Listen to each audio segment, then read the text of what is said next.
Today's book is a part of Walk Through the Bible. So మీరు కనుక గమనించినట్లయితే walk through the Bible, bringing the Bible to life, that is the main focus, bringing the Bible to life. Exodus నిర్గమాకాండము రెండవ book old testament లో మనం ఈరోజు చూడబోతా ఉన్నాము. నిర్గమాకాండము ఎక్సోడస్ అన్నప్పుడు ద మీనింగ్ అంటే the way out, the way out.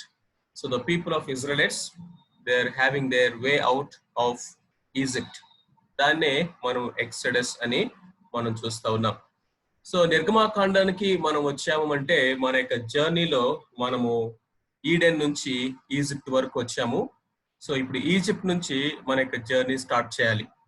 So when I said it is a walk through the Bible, it is a navigation, a journey through the Old Testament books. Book after book, we are going to see the links. So ఒక book ఎక్కడ close అవుతుందో next book అక్కడే start అవుతుంది. So ఆ విధంగా మనము ఒక wonderful జర్నీని ఈ యొక్క త్రూ అవుట్ ఓల్డ్ టెస్ట్మెంట్ ప్రభు చిత్తం అయితే టైం పర్మిట్ అయితే చూడటానికి మనము ప్రయత్నించేద్దాం. It's going to be a marvellous journey. Why? Because how God have preserved this wonderful link from Eden. We'll just go up to cross Calvary, and from Calvary again we'll take the journey in the New Testament. So కాబట్టి ఈ యొక్క 66 పుస్తకాల్లో మనము ఒక్కొక్క book నుంచి ఇంకొక book కి మనం వెళ్తా ఉన్నప్పుడు ఏదో ర్యాండమ్ గానో అబ్రప్ట్ గానో సమ్వేర్ మనం స్టార్ట్ అయ్యి సమ్వేర్ ఎక్కడో మనము తెలియకుండా క్లోజ్ అవుతున్నాం అన్నట్టుగా ఉండదు. కానీ సో వండర్ఫుల్ గా ఒక అద్భుతమైనటువంటి జర్నీని మనం చూస్తాము. అన్నిటికంటే ప్రాముఖ్యమైనటువంటి ఎగ్జైటెడ్ థింగ్ ఏంటంటే ఆ యొక్క జర్నీలో నువ్వు ఉంటావు. ఆ జర్నీలో somewhere we meet you, and not only Adam, not only Abraham, not only Joseph, and not only Moses or David and etcetera etcetera. In the journey we are going to be there. So కాబట్టి ఇది మన journey కూడా అవబోతా ఉంది. So the second book is Exodus. Exodus అన్నప్పుడు ఈ యొక్క journey from Egypt to Mount Sinai, Egypt to Mount Sinai, అది ఎక్సోడస్ యొక్క జర్నీ. దాన్ని మనము చూసినట్లయితే ఇది వాళ్ళ యొక్క కంప్లీట్ జర్నీ. ఎక్కడికి నుంచి అంటే ఈజిప్ట్ నుంచి కెనాన్ వరకు ఆ యొక్క విల్డర్నెస్ లో జర్నీ యొక్క మ్యాప్ మనకు చూపిస్తా ఉంది. But if you see point number 8 somewhere Mount Sinai, Horeb.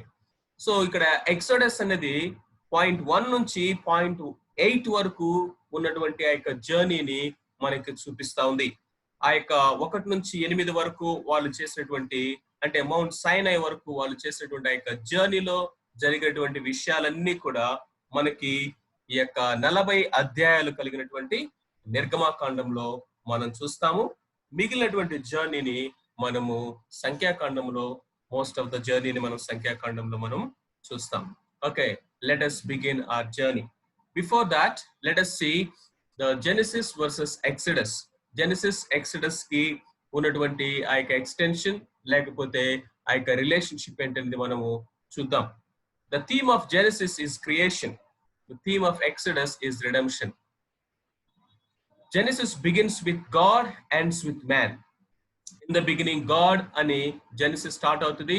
తర్వాత జోసెఫ్ యొక్క డెత్ తోటి జెనసిస్ క్లోజ్ అవుతా ఉంది. బట్ వేరేస్ ఎక్సడస్ ని కనుక మనం చూసినట్లయితే it begins with Israel or Jacob. Jacob గురించి స్టార్ట్ అయింది ద బిగినింగ్, అండ్ ఎండ్ కనుక మనం చూసినట్లయితే గ్లోరీ ఆఫ్ గాడ్ అని టాబర్నాకల్ దగ్గర ముగిస్తాడు. So it begins with man, ends with God. Genesis లో మనం ఏం చూస్తామంటే we see the birth of Hebrew family, that is Abraham, his family, and his offspring up to Joseph. Exodus లో మనం చూస్తుంటే a Hebrew nation ని Exodus లో మనం చూస్తాం. Genesis లో రాయల్ priesthood మనం చూస్తాం, that is Melchizedek. ఇక్కడ కనుక మనం చూసినట్లయితే ఆ యొక్క ఆరోనిక్ priesthood or ritual priesthood మనమే ఆరన్ ద్వారా ఇక్కడ మనం చూస్తాం.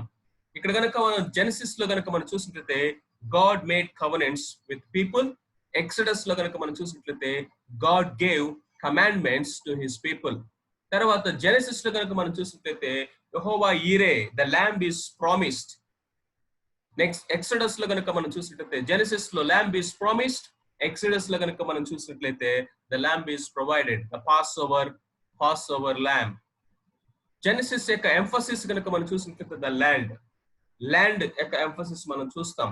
సో ఈడెన్ దగ్గర నుంచి స్టార్ట్ అయ్యి మనము ఆల్మోస్ట్ మనం ఒక్కొక్క ఫేజ్ లో people how they move to different places, lands అనేవి మనం చూస్తాం. అబ్రహాం ఎట్లా మూవ్ అయ్యాడు, జేకబ్ ఎట్లా మూవ్ అయ్యాడు, ఆ తర్వాత జోసెఫ్ ఎలాగ ఈజిప్ట్ కి అగైన్ ల్యాండ్ మూవ్ అవుతా వచ్చాడు. So the total emphasis in Genesis is a land, but where in Exodus the emphasis is the law, ధర్మశాస్త్రం. So we hear more of promises and we hear more of precepts. So this is beautifully that we can compare and contrast Genesis and Exodus. నిర్గమకాండము ఆది కాండానికి ఉన్నటువంటి ఆ యొక్క పోలికలు మనం చూడవచ్చు. సో నిర్గమకాండాన్ని మనం ఏమని చెప్పొచ్చు అంటే Exodus is a gospel in the Old testament అని చెప్తాం. Gospel in the Old testament, పాత నిబంధన గ్రంథములో ఉన్నటువంటి ఒక సువార్త. మనకి నూతన నిబంధన 4 సువార్తలు ఉన్నాయి. సువార్తలు అన్నప్పుడు మెయిన్ మనం సువార్తలో చూసేదంటే యేసుక్రీస్తు ప్రభువారి యొక్క బలియాగము, పాపం విషయమై పాపుల కొరకు యేసుక్రీస్తు ప్రభువారు శిలువ బలియాగాన్ని ఏ విధంగా చేశారు, దాని యొక్క వచ్చేటువంటి రిజల్ట్ ఏంటి అనేది మనము గాస్పల్ అనేది మనం చూస్తాం. కాబట్టి death, burial, resurrection for the sin, for the remission of the sins of mankind, that is a whole gospel statement.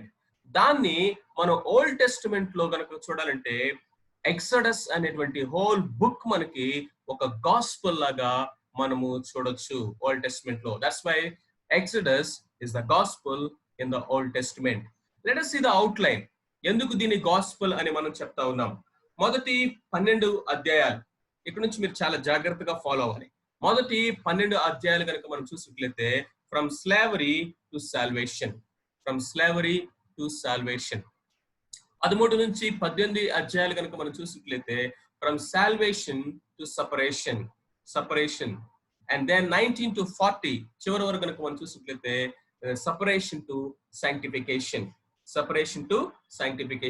With the titles that are given, you can easily say that what does it mean by gospel.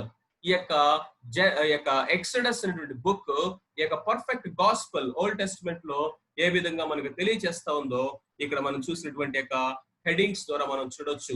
ఐగుప్తు యొక్క బానిసత్వంలో నుండి వారు రక్తము, గొర్రెపిల్ల యొక్క పస్కా బలిపశువు యొక్క రక్తము ద్వారాను, తర్వాత దేవుని యొక్క శక్తి ద్వారా విడిపించబడి బానిస బ్రతుకులో నుండి స్వాతంత్రతలోనికి బయటికి పిలువబడ్డారు. దట్ ఈస్ ఫస్ట్ 12 chapters లో ఏ విధంగా వాళ్ళు ఐగుప్తులో నుంచి బయటకు వచ్చారో, how they become a free nation from the bondage of Egypt అనేది మనం చూస్తాం.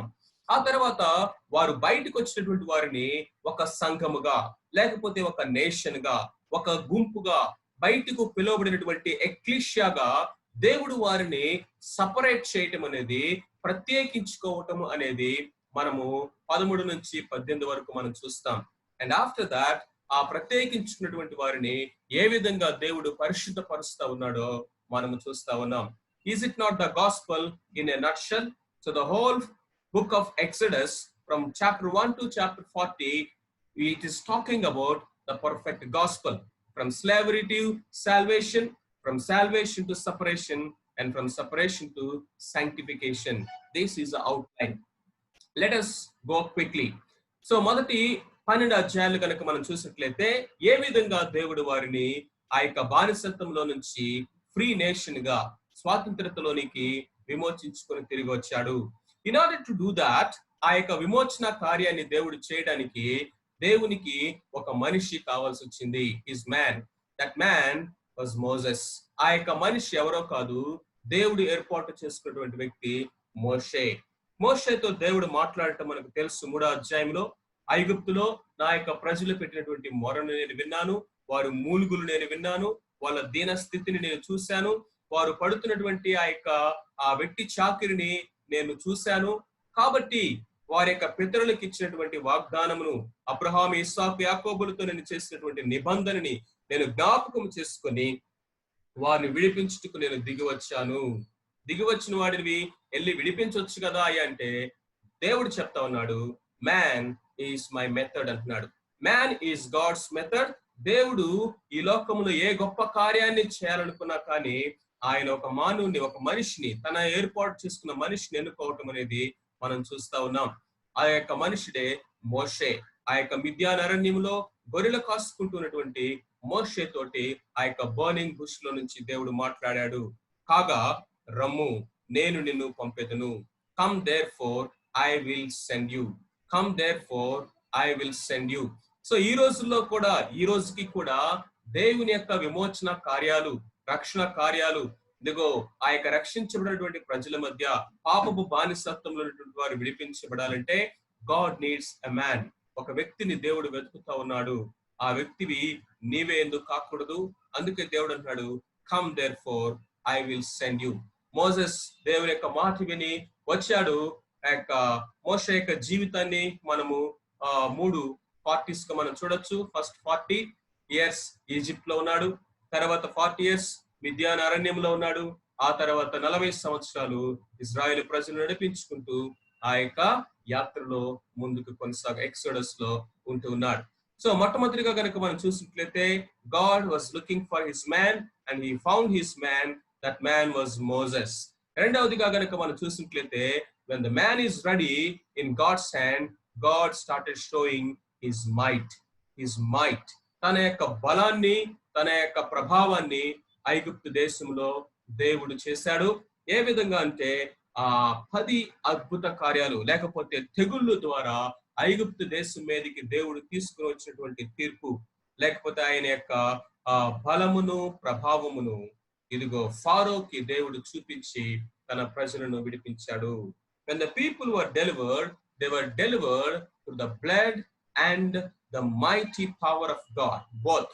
దేవుడు తన చాచిన బాహువు ద్వారా తన బలమును, ప్రభావమును, పరాక్రమమును ఐగుప్తు దేశంలో చూపించి ఆ యొక్క అన్యజనులైనటువంటి పేగన్ కింగ్ అయినటువంటి ఫారోకి ఇదిగో తన యొక్క ప్రభావం ఏంటో చూపించాడు.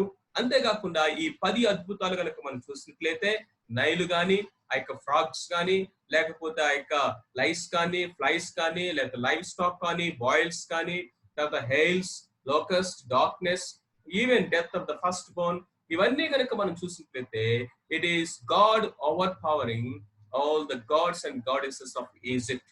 ఐగుప్తు దేవతలు, ఐగుప్తు దేవుళ్ళ మీద దేవుని యొక్క జయము, దేవుని యొక్క యుద్ధమును ప్రకటించి దేవుడు ఒక్కొక్క ఆ యొక్క తెగులు ద్వారా, ప్లేగ్స్ ద్వారా దేవుడు ఆయన God of Moses, God of Israel, God of Abraham, Jacob and Isaac, ఆయన నిజమైన దేవుడని ఆయన ప్రూవ్ చేసుకొని ఐగుప్తు దేశంలో ఆయన మహిమ పొందినట్టుగా మనం చూస్తాము.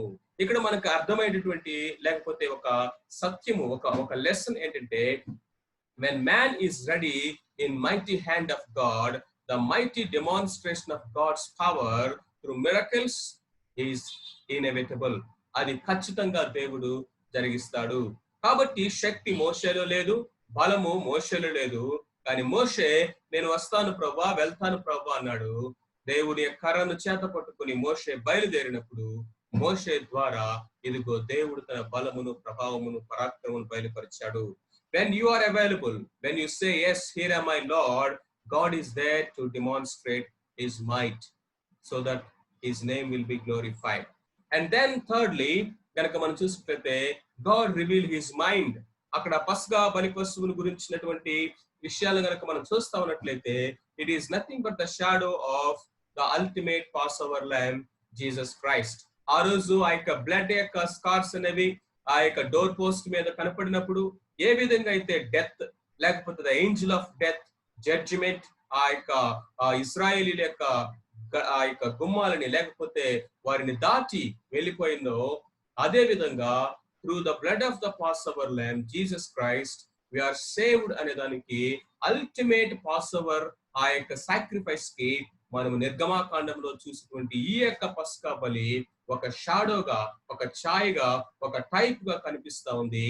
దేవుడు చేయబోయేటటువంటి అల్టిమేట్ సాక్రిఫైస్ కి ఇదిగో తన మనస్సుని, తన మైండ్ ని దేవుడు ఇక్కడ మోషే ద్వారా నిర్గమాకాండములో బయలుపరుస్తా ఉన్నాడు.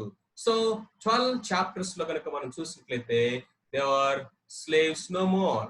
They are slaves no more. Why? Because God delivered them from the bondage of Egypt through the blood of the Passover lamb and through the power of God. దేవుడు తన బలమును పరాక్రమమును ద్వారాను తర్వాత ఆ యొక్క పస్కా బలి పశువు యొక్క రక్తము ద్వారా ఇశ్రాయేలు ప్రజలను బయటకు తీసుకుని వచ్చాడు బానిసత్వంలో నుంచి. This is the first part, first 12 chapters మనము ఏ విధంగా చూడొచ్చుంటే from slavery to salvation, from slavery to salvation. Now second part లోకి వెళ్తా ఉన్నాం. 13th చాప్టర్ నుంచి 18th చాప్టర్ వరకు మనం ఏం చూస్తా ఉంటే the saved people are separated. This is God's method. ఎప్పుడైనా సరే దేవుడు మనల్ని రక్షించుకున్న తర్వాత ఆయన మనల్ని ప్రత్యేకపరుస్తాడు. నా ప్రజలు అని చెప్పాడు, నా కొరకు అని చెప్పాడు, నేను మీకు దేవుణ్ణి, ఇదిగో మీకు వేరే దేవుళ్ళు ఉండకూడదు అన్నప్పుడు దేవుడు వారిని సపరేట్ చేస్తా ఉన్నాడు. నేను మీకు రాజుని అన్నప్పుడు దేవుడు వారిని మీరు నా నేషన్, మీరు నా జనాంగము అని చెప్తా ఉన్నాడు. అంతేకాకుండా తన రక్తం ఇచ్చి ఆయన కొన్నప్పుడు మనము ఆయన స్వాస్థ్యముగా ఆయన ప్రజలుగా అయ్యాం. సో ఈ యొక్క ఫిగర్స్ అన్ని లేకపోతే ఈ యొక్క మెటాఫర్స్ కంపారిజన్స్ అన్ని మనకు throughout the Bible, even New Testament లో కూడా ఎన్నో మనం చూస్తాం. సో కాబట్టి ఇక్కడ అండర్లైన్ ట్రూత్ ఏంటంటే we are separated people. Why God separated Israel ప్రజలని దేవుడు ఎందుకు ప్రత్యేకపరిచాడంటే వారిని రక్షించిన దేవుడు ప్రత్యేకమైన వాడు కాబట్టి. అంతేకాకుండా ఈ యొక్క లోకానికి ఈ ప్రత్యేకమైనటువంటి ప్రజల ద్వారా నిజమైన దేవుడు ఎవరో చూపించాలని ఆయన యొక్క మహిమ ద్వారా అన్య జనులందరినీ కూడా దేవుని యొక్క ఉన్నతమైనటువంటి ఆ యొక్క బృహత్కరమైనటువంటి దేవుని యొక్క రక్షణ ప్రణాళికలో ఇశ్రాయేలు అనేటువంటి యొక్క ప్రత్యేకించబడిన జనాంగాన్ని దేవుడు వాడుకోవాలనుకున్నాడు. That's why the saved people are separated. అందుకని ఒక ఆయన వాచ్మెన్ అనేటువంటి భక్తుడు రాశాడు, separation to God, separation from the world is the first principle of Christian living. క్రైస్తవ జీవితంలో మొట్టమొదటి అడుగు, మొట్టమొదటి స్టెప్ ఏంటంటే సెపరేషన్. సో చాలా మంది నేను రక్షించబడ్డాను అని చెప్పుకుంటారు, కానీ వారి యొక్క జీవితంలో సెపరేషన్ అనేది కనపడదు. సెపరేషన్ అనేది కనపడదు, వాళ్ళ యొక్క మాటల్లో కనపడదు, ఆ యొక్క ప్రవర్తనలో కనపడదు, ఫ్రెండ్షిప్ లో కనపడదు, ఆ యొక్క వ్యవహార శైలిలో కనపడదు, లేకపోతే వాళ్ళ యొక్క లైక్స్ అండ్ డిస్లైక్స్ లో కనపడదు. They are just like one in the world, but they say that they are separated or we are saved. ఒకసారి మనం పరీక్ష చేసుకోవాలి. ఇక్కడ దేవుడు ఐగుప్తులోనే ఉండమని వాళ్ళని చెప్పలా, నేను మిమ్మల్ని రక్షించాను అయితే మీరు ఇక్కడే ఉండండి అనలేదు. That physical separation, that geographical separation ని మనం ఏ విధంగా చూడొచ్చంటే దేవుడు మనల్ని మన యొక్క ఐడెంటిటీలో కానీ, మన పర్పస్ లో కానీ, మన యొక్క బీయింగ్ లో కానీ దేవుడు మనల్ని ఏ విధంగా ప్రత్యేకపరిచాడు అనేది మనం ఈ యొక్క నిర్గమాకాండములో ఇశ్రాయేలు ప్రజల యొక్క ప్రత్యేకతలో నుంచి మనం చూడగలుగుతాము. సో దేవుడు వారిని ఆ యొక్క సపరేటెడ్ పీపుల్ ని దేవుడు ఒక సపరేటెడ్ పాత్ లో దేవుడు వాళ్ళని కొన్ని అనుభవాలు నేర్పించుకుంటూ తీసుకుని వెళ్తా ఉన్నారు. ఆ విధంగా ఎర్ర సముద్రాన్ని దాటుకొని వారు బయటకు వచ్చారు. బయటకు వచ్చిన తర్వాత వారికి మారా అనుభవం ఎదురైంది.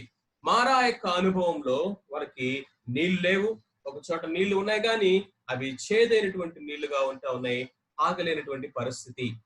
ప్రార్థన చేసినప్పుడు మోషే ఒక కొమ్మని నరికి ఆ యొక్క నీళ్ళలో వేసినప్పుడు ఆ నీళ్లు మధురమైపోయినాయి. సో మారా అనేటువంటి ఆ యొక్క పరిస్థితిలో మధురానుభూతులు నేర్చుకోవటం అనేది దేవుడు వారికి మొదటి పాట నేర్పించాడు. అది ఏంటి అంటే the separated people must learn how to follow God for every need, for every guidance, for every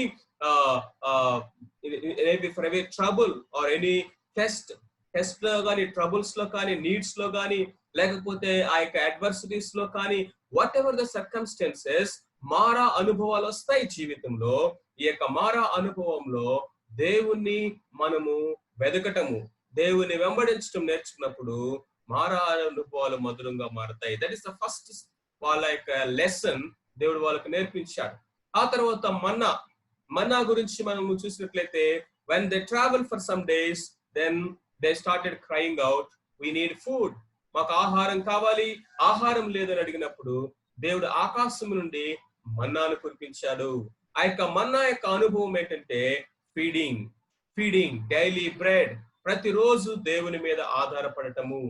for provision ఆ యొక్క ప్రొవిజన్ కొరకు దేవుని మీద ఆధారపడ్డారు. అక్కడేమో ఫర్ పాత్ టు ఫాలో, ఈరేమో for provision to be fed by the Lord. దేవుని చేత పోషించబడటం అనేది వారికి నేర్పించాడు. ద్వితీయోపదేశ ఖండంలో అదే అంటాడు, నేను మిమ్మల్ని శోధించి మీకు ఆకలి కలిగి చేసి, మనుషుడు రొట్టె వలన మాత్రము కాదు దేవుని నోట నుండి వచ్చే ప్రతి మాటను బట్టి జీవిస్తాడని మీకు నేర్పించడానికి అరణ్యంలో నేను మిమ్మల్ని తిప్పాను. ఈ యొక్క మన్నా అనుభవం ఏంటంటే దేవుడు ఏ విధంగా పోషిస్తాడు, ద గాడ్ అవర్ ప్రొవైడర్ అనేది నేర్పించాడు. థర్డ్లీ కనుక మనం చూసినట్లయితే రెఫీదీం అనుభవం. రెఫీదీం దగ్గరకు వచ్చినప్పుడు అమాలేకులు దండెత్తి వచ్చారు. ఆ అమాలేకులు దండెత్తి వచ్చినప్పుడు అక్కడ ఏ విధంగా పోరాడాలో దేవుడు నేర్పించాడు, పోరాటాన్ని దేవుడు నేర్పించాడు వారికి. సో కాబట్టి ఈ యొక్క separated people now they started learning what is separatedness. ఈ లోకం ఎట్లా పడితే అట్లా వెళ్ళినట్టుగా వెళ్ళటం కాదు. ఇదిగో ఈ లోకంలో ఆ మనుషులు ఏ మార్గాల్లో పడితే ఆ మార్గాల్లో వెళ్తున్నారు, కానీ మేమైతే ఆయన్ని వెంబడించటము మేము నేర్చుకోవాలి, ఫాలోయింగ్. రెండవది, ఈ లోకంలో మానవులు రొట్టెల కొరకు బ్రతుకుతూ ఉన్నారు, రొట్టె ద్వారానే బ్రతుకుతూ ఉన్నామని అనుకుంటా ఉన్నారు.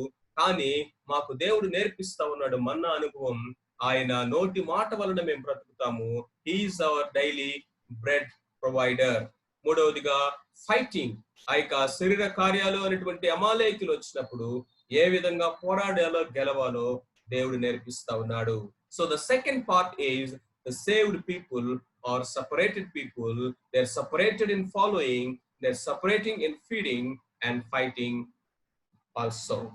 And we are going to the third portion, that is separated people are sanctified. Now the Lord is teaching them the sanctification. పరిశుద్ధతని దేవుడు నేర్పిస్తా ఉన్నాడు. 19వ అధ్యాయం నుంచి 40వ అధ్యాయం వరకు the long portion of this Exodus is talking about the sanctification. Up to 18th chapter, the Lord saved them from the bondage and they separated them, and now the Lord is teaching them sanctification. పరిశుద్ధతని దేవుడు ఏ విధంగా నేర్పిస్తా ఉన్నాడో మనం చూద్దాం. Foundation of sanctification, the word of God. Foundation of sanctification అంటే దేవుని యొక్క వాక్యం. అందుకనే దేవుడు వారికి 10 commandments ఇచ్చాడు. The focus of sanctification is a true worship, నిజమైనటువంటి ఆరాధన. దాని కొరకు దేవుడు ట్యాబర్నాకిల్ ఇచ్చాడు వాళ్ళకి. The function of sanctification, the way of God. Priesthood అనే దాన్ని, యాజకత్వాన్ని, బలి అర్పణని, యాజక ధర్మాన్ని ద్వారా వారు ఆ యొక్క పరిశుద్ధపరచబడినటువంటి యొక్క క్రమాన్ని ఏ విధంగా రోజు ప్రాక్టీస్ చేయాలో దేవుడు వారికి నేర్పించారు. In the middle they failed in sanctification. వారు దూడం చేసుకున్నారు, విగ్రహారాధన చేశారు. అక్కడ కరెక్షన్ కూడా దేవుడు వారికి ఇచ్చాడు. And finally the fulfilment of the sanctification, the finished work of tabernacle. అక్కడ ఈ యొక్క నిర్గమాకాండము ముగించబడతా ఉంది. The foundation is the word of God, the focus is the worship of God, and the function is the way of God, which is the mediatory priesthood, which was for Old Testament people. When man failed, how God is faithful to fulfill the sanctification of his people అనేది కూడా ఇక్కడ మనము చూస్తాము. That is the rest of 19th to 40th chapter outline. Now look at, then immediately God gave 10 commandments. ఎందుకు 10 commandments దేవుడు ఇచ్చాడంటే, the foundation of sanctification is a written word of God. రాయబడినటువంటి దేవుని యొక్క వాక్యము. ఈరోజు నీకు నాకు మన అందరికి కూడా దేవుడు వాక్యాన్ని ఎందుకు ఇచ్చాడంటే, ఏదో ఆచార్యయుక్తంగా చదువుకోవడానికి కాదు, లేకపోతే మనము ఆ యొక్క బైబుల్ ని as a token of symbol of Christianity పట్టుకొని తిరగడానికి కాదు. కానీ మనకి మన ఆత్మీయ జీవితానికి పునాది, ఆత్మీయ జీవితం ఇన్ ద సెన్స్ మన యొక్క పరిశుద్ధతకి, సాంక్టిఫికేషన్ లో మనం ఎదిగేదానికి మనకి ఇవ్వబడినటువంటి ఒకే ఒక ఆధారం ఏంటంటే దేవుని యొక్క వాక్యం. దేవుని యొక్క వాక్యం. ఇంగ్లీష్ లో ఒక ప్రోవర్బ్ ఉంటుంది, you are what you eat అంటారు. అంటే నువ్వు ఎలాంటి మంచి ఆహారం తింటావో అలా ఉంటావు నువ్వు అని. ద సేమ్ వే స్పిరిచువల్ గా కదా మనం కనుక చూసినట్లయితే, మనం ఎంతగా దేవుని వాక్యాన్ని మెడిటేట్ చేస్తూ దేవుని వాక్యం అనేటువంటి బండ మీద పునాది వేసి మన జీవితాలను కట్టుకుంటామో పరిశుద్ధతలో అంతగా ఎదుగుతాము. The lesson that God has given to Israelites, the same lesson is for you and me also. అందుకనే ఎక్సడస్ లో ఏదైతే జరిగిందో అది ఒక ఛాయగా నీ జీవితంలో నా జీవితంలో జరిగిన దానికి ఒక ఛాయగా ఉంటా ఉంది. అందుకనే Exodus is nothing but the gospel in the old testament. When they are separated, when they are saved from the slavery, they are separated, and when they are separated, now the Lord is sanctifying them. In the sanctification, the foundation is the word of God. That's why God gave them the 10 commandments. So focus ఏంటి? సరే, ఆత్మీయంగా మనం ఎదుగుతున్నాం అంటే పరిశుద్ధతలో దినదినం ఎదుగుతున్నాము. నీవు పరిశుద్ధతలో దినదినము ఎదుగుతున్నావు అంటే నీ యొక్క ఆరాధన అనేది, నీ వర్షిప్ అనేది మారుతుంది. Worship is nothing but the real understanding and the revelation of God. చాలా సార్లు ఆరాధన అంటే పాటలు పాడటం అనుకుంటాం. ఆరాధన అంటే మన మాటలతో ఉచ్చరించడం అనుకుంటాం. Of course that is an expression, కాదంటలేదు. కానీ ఆ ఎక్స్ప్రెషన్ అనేది దేంట్లో నుంచి వస్తా ఉంది? The real understanding, the revelation of God, or the intimate relationship with God. దేవునితో మన యొక్క అతి సన్నిహితమైనటువంటి సంబంధంలో నుంచి దినదినము మనము దేవుని వాక్యం ద్వారా ఎదుగుతూ మనము ఆయన్ని తెలుసుకోవటం ద్వారా ఆయన మనల్ని మనకు ప్రత్యక్షపరచుకున్నప్పుడు అప్పుడు ఆరాధన వస్తుంది. బైబిల్లో మీరు చూడండి, దేవుడు మానవునికి ప్రత్యక్షపరచుకున్నప్పుడల్లా వాళ్ళు సాష్టాంగపడి ఆయన కాళ్ళ మీద పడ్డారు. అంత తప్ప వారు చేయగలిగింది ఏమీ లేదు. Why? Because the revolution always brings the reverence. That reverence is nothing but the real worship. So the focus of our sanctification is the worship.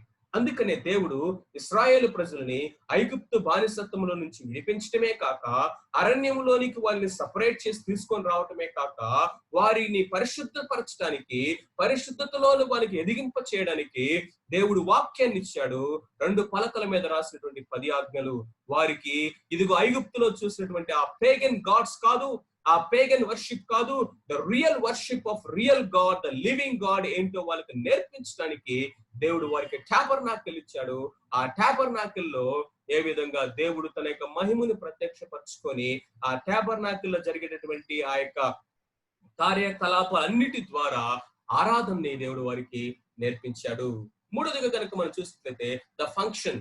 పాపి అయినటువంటి మానవుడు ఏ విధంగా ఆ పరిశుద్ధుడైన దేవుని దగ్గరికి వెళ్ళి ఆరాధించగలుగుతాడు అని కనుక మనం చూసినట్లయితే దేవుడు ఒక మీన్స్, ఒక అవకాశాన్ని లేకపోతే ఒక వెసులుపాటుని ఆయన కల్పించి దేవుడు ఏం చేస్తాడంటే ఒక వ్యక్తిని ఎన్నుకొని ఆ వ్యక్తిని పరిశుద్ధపరిచి ఆయన అతన్ని అపాయింట్ చేశాడు. ఆ వ్యక్తి హై ప్రీస్ట్. ఆ యొక్క హై ప్రీస్ట్లీ మినిస్ట్రీ ఏంటంటే the mediatory ministry between God and man. పరిశుద్ధుడైనటువంటి దేవుడు తన యొక్క సన్నిధిని, తన యొక్క మహిమను ఆ ప్రత్యక్ష గుడారములో, ఆ యొక్క పాలెములో తన ప్రజలతో ఉంచాడు.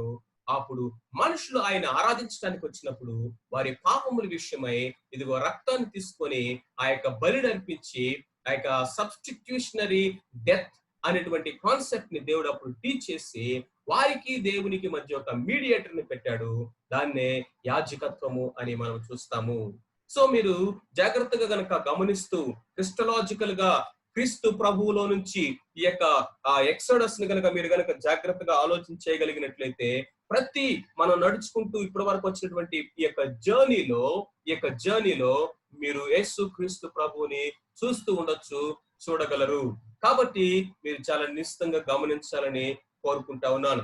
ఇప్పటి వరకు మన యొక్క జర్నీ ఎక్కడి నుంచి ఎక్కడి వరకు వచ్చిందా అంటే ఐగుప్తు దేశంలో నుంచి వాళ్ళు బయటకు వచ్చారు, ఎర్ర సముద్రాన్ని దాటుకొని అరణ్యంలోనికి వచ్చారు. ఆ అరణ్యంలో ప్రయాణం చేసుకుంటూ ఇప్పుడు సీనాయి కొండ దగ్గరికి వచ్చాడు. సీనాయి కొండ దగ్గర దేవుడు వారికి 10 ఆజ్ఞలు ఇచ్చాడు. ఆ సీనాయి కొండ మీదకి మోషేని దేవుడు పిలిచి ఒక నమూనాను చూపించాడు.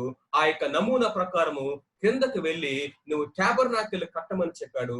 ఆ టాబర్నాకిల్ కట్టడానికి కావలసినటువంటి ఆ యొక్క వనరులన్నీ కూడా ప్రజలు ఇష్టపూర్వకంగా వాలంటరీగా తీసుకొని ఇచ్చినప్పుడు బెసలేలు అనేటువంటి వ్యక్తిని, ఆ తర్వాత అతనితో ఒక టీమ్ ని దేవుడు జ్ఞానాత్మపూర్ణులుగా వాళ్ళు నింపి ఆ యొక్క స్కిల్ఫుల్ వర్క్ చేయడానికి దేవుడు అపాయింట్ చేస్తున్నాడు. వారు ఆ యొక్క మందిరాన్ని కట్టడంకు పని పూనుకున్నప్పుడు దేవుడు ఆ యొక్క మోషే సహోదరుడు అహరోను సంతతిని ఇప్పుడు ఈ మీడియేటరీ వర్క్ కోసము ప్రత్యేకపరిచి వారిని యాజకులుగా దేవుడు అపాయింట్ చేస్తా ఉన్నాడు 28వ అధ్యాయంలో.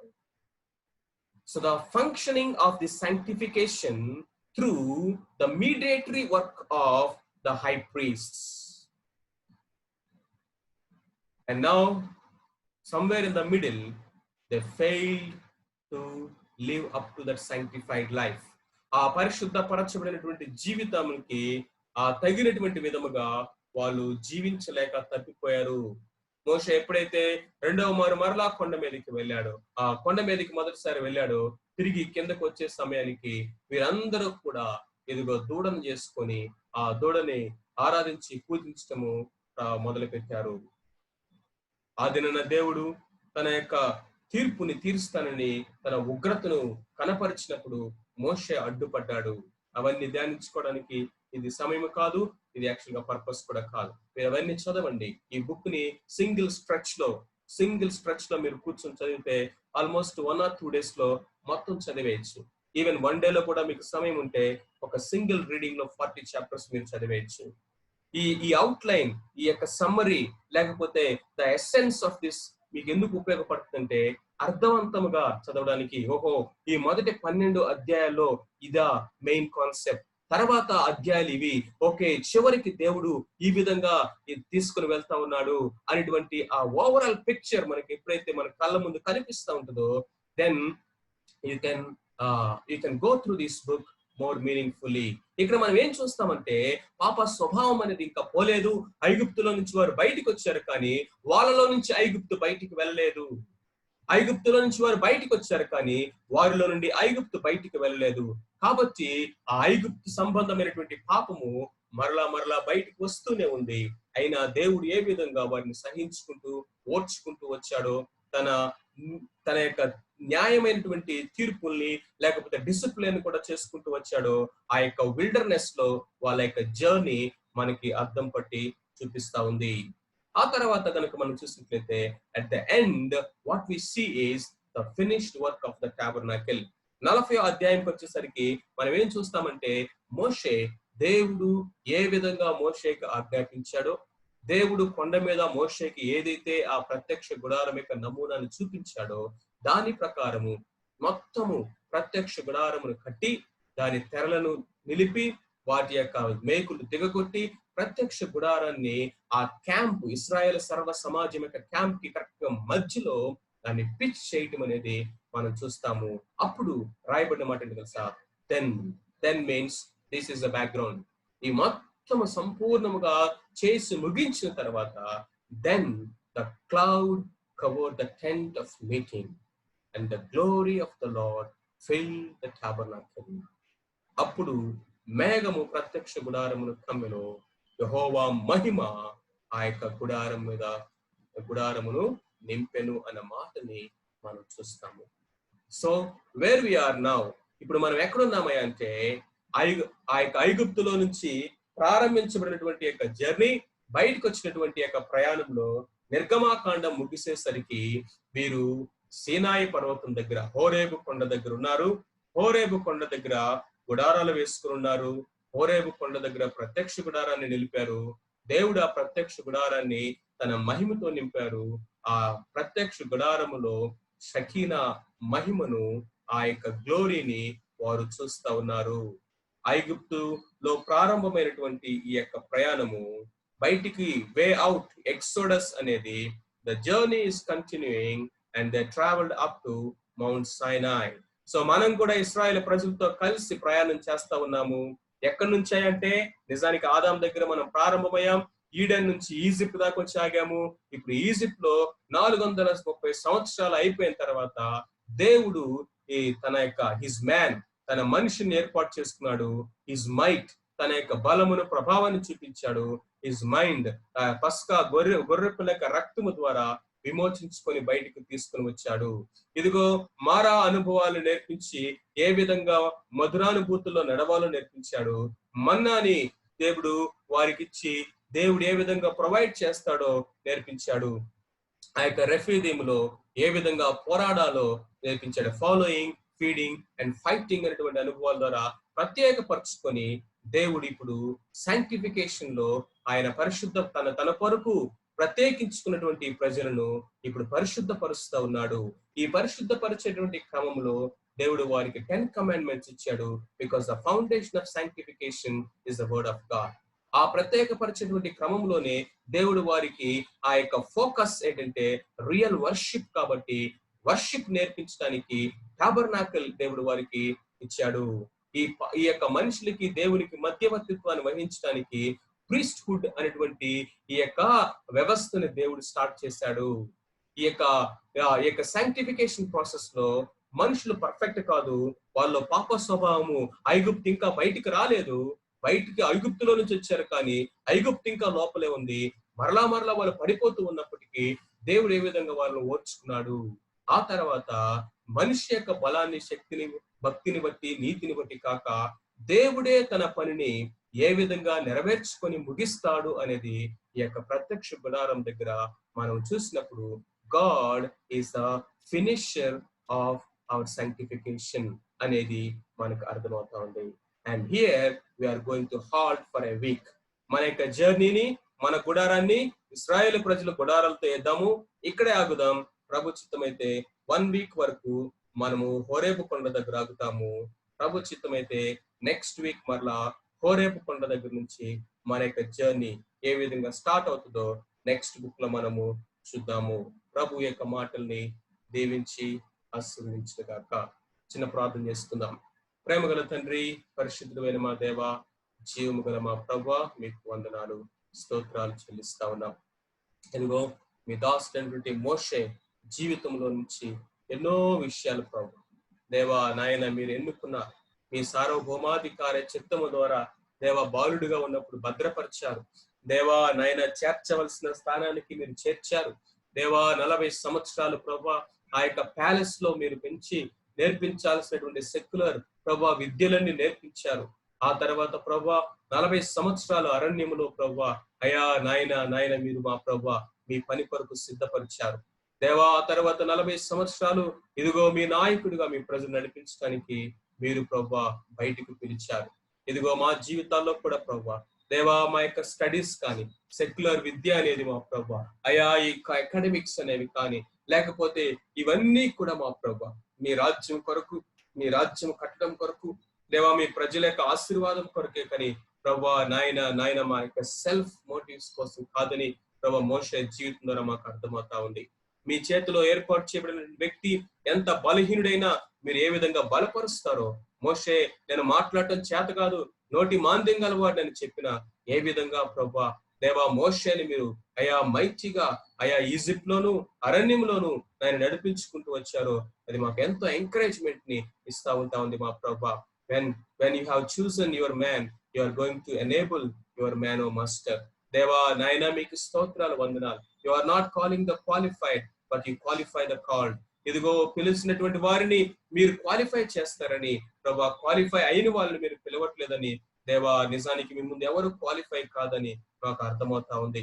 ఇదిగో ఐగుప్తులో నుంచి బయటకు వచ్చారు, కానీ ఐగుప్తు బయటికి వెళ్ళలేదు. కాబట్టి ఏ విధంగా అరణ్యములో ప్రభు ఐగుప్తు అంతా బయటికి వెళ్ళడానికి ఆ సాంక్టిఫికేషన్ ద్వారా వారిని ఆ యొక్క జర్నీలు నడిపించుకుంటూ వచ్చారో మాకు అర్థమవుతా ఉంది. దేవా మీకు వందనాలు, స్తోత్రాలు. మా జీవితాలు ఈ యొక్క నిర్గమాకాండంలో కనిపిస్తా ఉంది. క్రీస్తు ప్రభు అడుగడుగునా మాకు కనిపిస్తా ఉన్నాడు. దేవా ఈ యొక్క జర్నీలో ఇశ్రాయేలు ప్రజలని మీరు నడిపిస్తూ ఉన్నటువంటి యొక్క ప్రయాణంలో దేవా మేము కూడా కలిసి నడవడానికి, ఈ విషయాన్ని అర్థం చేసుకోవడానికి మీరు మాకు ఇచ్చినటువంటి వాక్ త్రూ ద బైబుల్ యొక్క సిరీస్ ని బట్టి మీకు వందనాలు. ప్రతి బిడ్డని దీవించండి with whole mind, soul and spirit and body. దేవా నాయన విత్ ఆల్ ఎఫర్ట్స్ మా ప్రభా ఈ యొక్క ప్రభా బుక్ ని స్టడీ చేయడానికి ప్రభా నాయన జీవిత కాలం వరకు సరిపోయేటటువంటి పునాది వేసుకోవడానికి సహాయం చేయమని యేసు క్రీస్తు ప్రభు నామున ప్రార్థిస్తున్నాం తండ్రి. ఆమేన్. Right, so this is your next assignment. Jesus Christ in Exodus. Jesus Christ in Exodus. నిర్గమాకాండములో క్రీస్తు ప్రభు.